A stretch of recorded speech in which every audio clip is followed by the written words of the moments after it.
Hi. Thank you.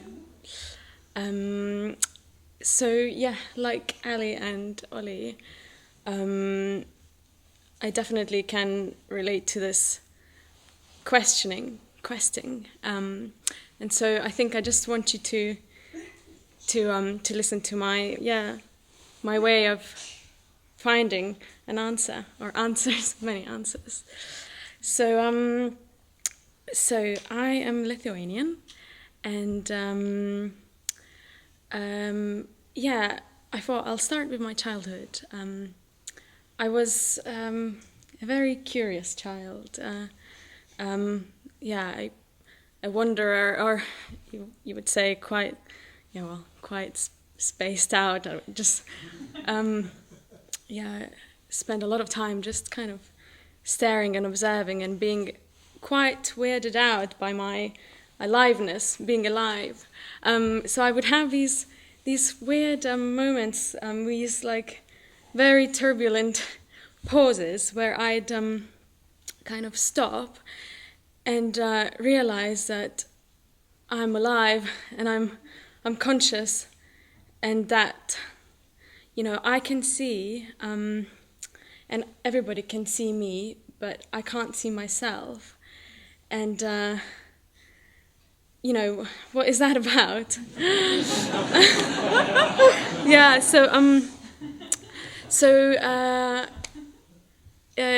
We'd go to the seaside for holidays, to the Baltic Sea, with my family, and one of my favorite things to do was to just sit alone in front of a sea, and the waves would come in and out, and I'd just be there on my own, and I would just often have these moments of realizing that I can see the sea. Does it see me? And I'm conscious that I'm seeing, and I'm conscious that I'm conscious. Is the sea conscious? And I then I would have these kind of games with myself, ticking, okay, so if I'm conscious, then I make decisions, and I'm going to make a decision to raise my hand, and like, will I? And so I just would do these things, and and I'd be like, yeah, I'm in control of my mind. What is that about? And then I would go back to my family or my friends, and I'd wonder, like, aren't you spooked out by this thing? That, yeah, I can, yeah. What is going on? And it would come down to, well, why do I have this consciousness? And then the next one is then, what is the purpose and why am I here?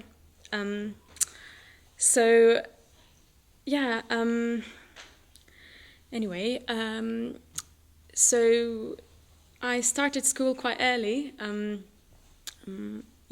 was the youngest one in the class. I was a year younger than everybody else, and I suppose that I took a role. Yeah, I got a role of kind of the small one, and I've been childish, and everyone in the team knows I still quite am, and just quite playful, and So I was kind of the silly and serious one, and I mean it wasn't serious bullying, but I suppose it was kind of I was just the silly childish Ruta, and that kind of made me that hurt, and I was quite sensitive, and so I kind of had to make a protective world for myself, or I just use my imagination as a safe place, and so I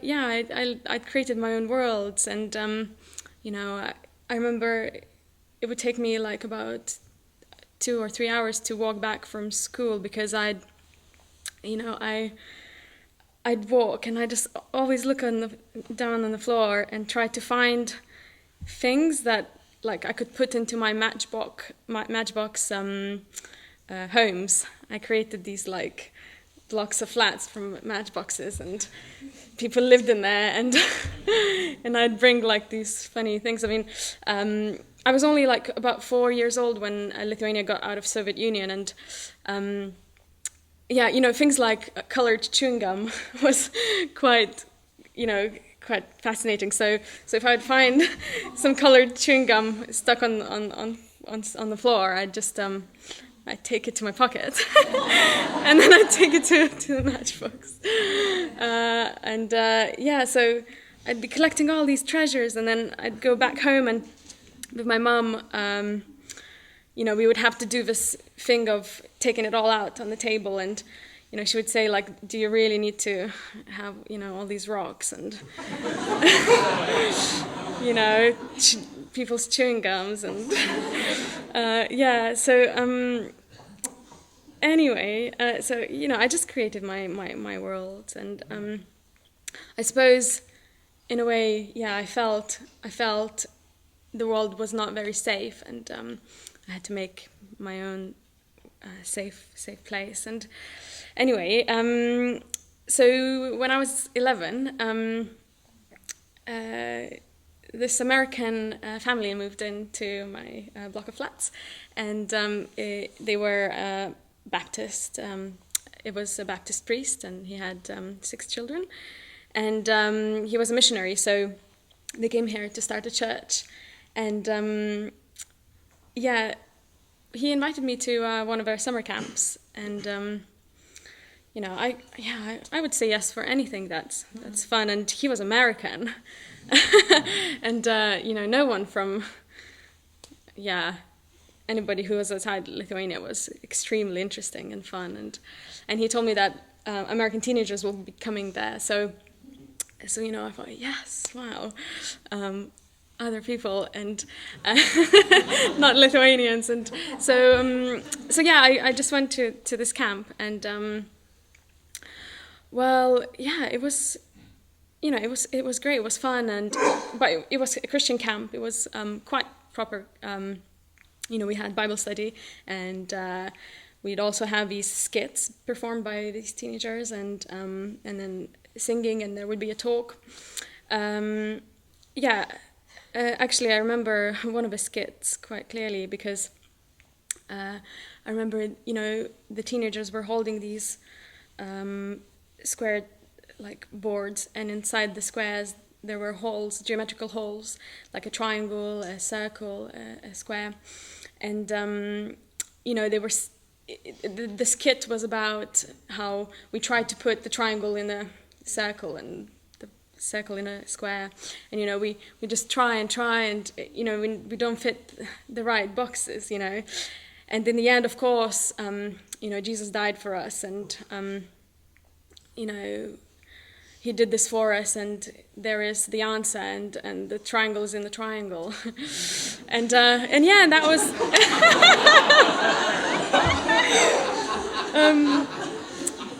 so I suppose I found kind of, yeah, that was the answer to my, you know, why am I here? Because, you know, it was a gift given by God, and Jesus died for me. And anyway, I think for me also, because my dad, you know, he was very much the figure that, you know, he would provide for the family, but he was not part of a family. He would always be away working. So I always needed father figures, I suppose, and yeah, so lots of the main priest, and well, just in general, lots of the leaders, I took them as parental figures, and in general, what I found in the camp, I found that, you know, these teenagers and yeah, the whole team seemed to have something between them.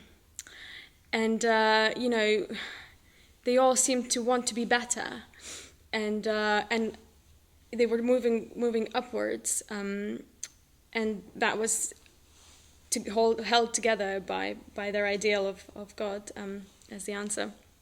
And so I suppose I was looking up to them, and I saw them as examples, and I wanted to be part of it, and second, I wanted, I wanted to be better. So I thought, well, I can follow them. And there was a bigger vision. Anyway, so I kept on going. Then I started going to church, and I kept on going until I was like about 18, 19, every Sunday. So I was kind of just a good girl and going to church and being part of it. And then somehow I met this man. So he was 8 years older than me. He was 25, and which at that time seemed much, much older. But anyway, he was from a completely different world. He was from a creative industry, and he was a very sensitive person and very interested in art and design and cinema. And I was quite, I was just this goody. I didn't even have rebellion years. I didn't. Nothing, I was just going to church. So anyway, so with this guy, also he was Lithuania is very small, and so if you are in the upper circles, everybody knows that you are.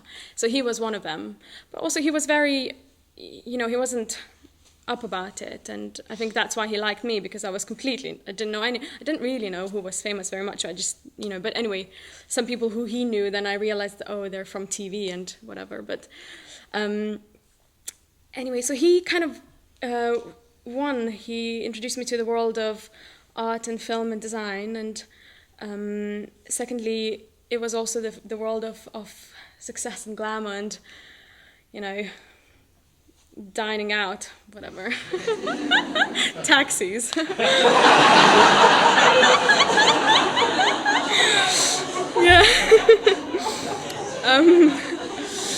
Yeah. So that, as you can imagine, took me away from church.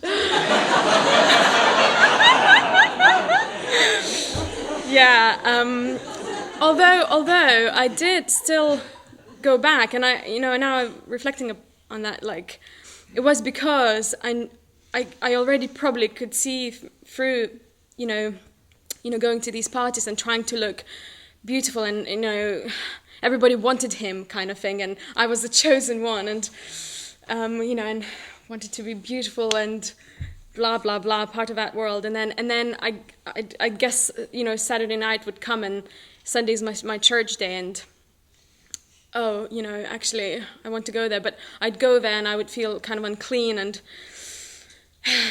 so these things clashed. Anyway, I kind of faded from the church, and the relationship faded as well. My identity, it was kind of paused, I suppose. It wasn't exactly formed, and so I felt lost. And I mean, I want to kind of skip through that, but I started one degree. It was business, completely wrong, Quit that, and then thought, okay, maybe cinema and art, and that's really interesting, and I'll go there. And I started that, and then. I was remembering that year was actually quite magical, because I think that's when I started really being interested in creativity and so on. But we wouldn't really even go to the lectures, because the arts academy was the one you go if you're good, and I didn't get into that, and I get into the other one. So that was kind of not very well. So I just made really great friends, and we'd just be like, we were like dreamers, I remember like once I forgot that I am studying, I forgot that I had lectures, because we would just, instead of going to lectures, we would just go to this hill, and like most of my life, and anyway, I always felt like I don't exactly belong to Lithuania. I need to go out. It's claustrophobic, and we would just look at the sky, and in Lithuania, there wouldn't, at that time as well, there were less planes, and whenever an airplane would come through, we'd be lying on the grass and, dreaming how it'd be going somewhere and being free, and then we would collect this grass that we sat on and we'd dry it, and then, it would be like, oh, it was this moment. I don't know. Yeah, it was just, really kind of dreamy year, but I realized that, the results from school weren't good, and also I was just not in it, so there was, I suppose that was my maybe teenage rebellion thing, and my parents, they said, okay, you quit 2 degrees, what's going on? Get real, kind of, and so somehow it's a bit not so tidy and neat, but I ended up applying for art and design course in London, and I got in and I moved there. So the course was great. It was very stimulating, and it encouraged conceptual thought and observance and inquiry, and I suppose art then, it was, the way to question existence. We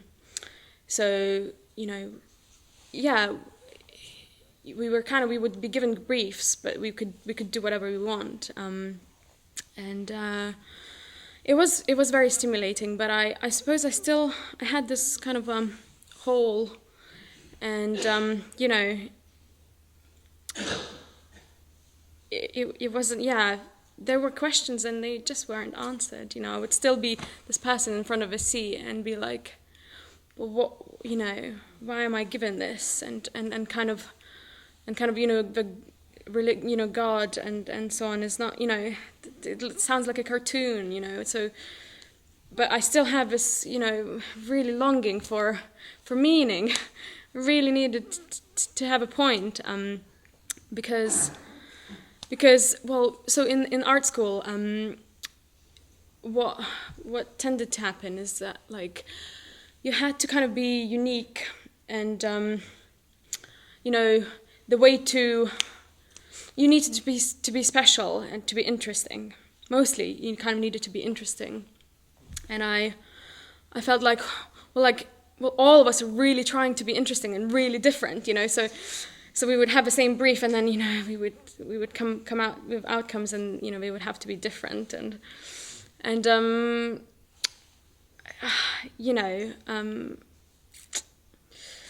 I just felt like I had to be some sort of a version of myself, and in a way I just kind of, I didn't know what I was. I didn't know, and I kept on questioning and trying. I tried filmmaking, I tried animation, and drawing, and so on, and it all kind of came back to this ego, and and it just was material. It was material, and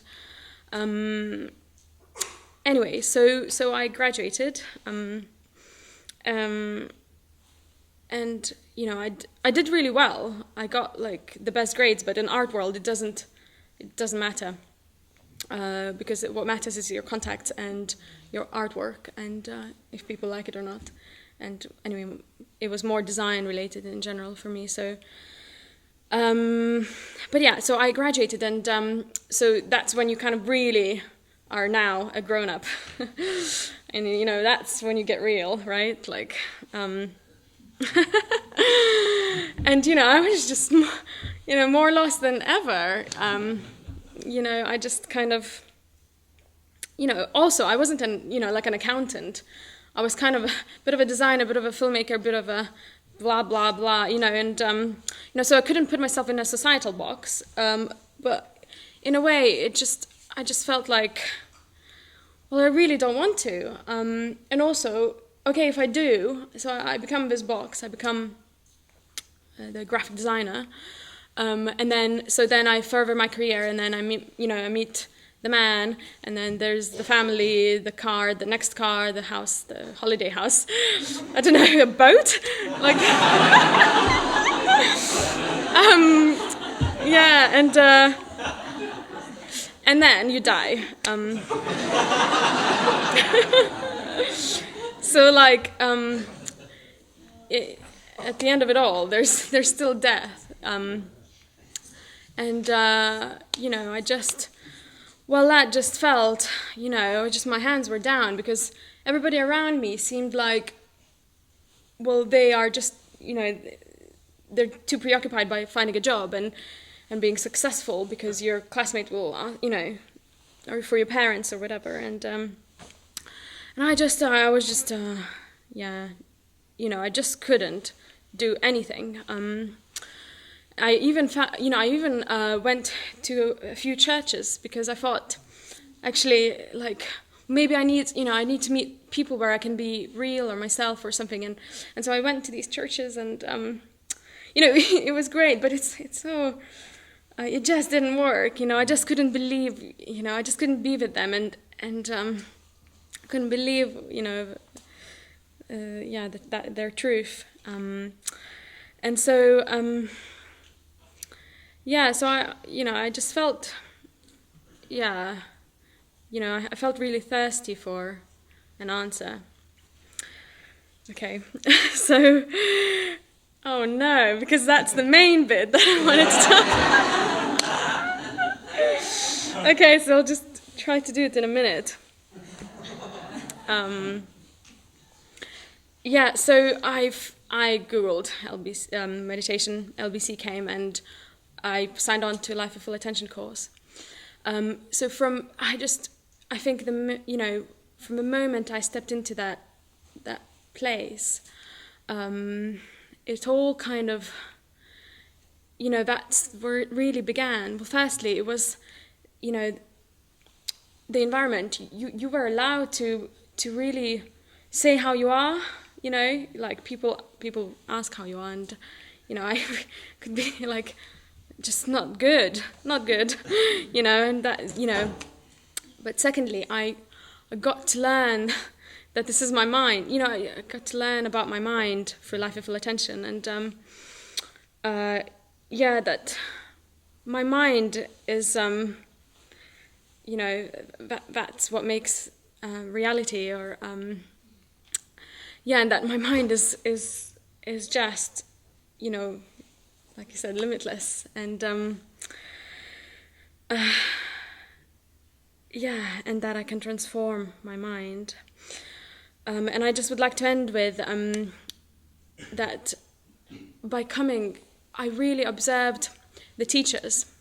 Jnanavacha and Shraddha were my course leaders, and they'd be on these stools and teaching us these really profound things. I was learning about myself. I was like, "Whoa, I'm reacting? Oh yeah, that I'm reacting." And I affect other people. Didn't think about that. Anyway, but other deeper things. But what I would inhale from their being, and then they would come down, and I saw Jnanavacha hoovering, and them talking to I was talking to you, and I just really feel like you are really living a fully kind of fully human life with this vision in front of you, but also being humbled by your humanity and really driven to share it with everybody else. And so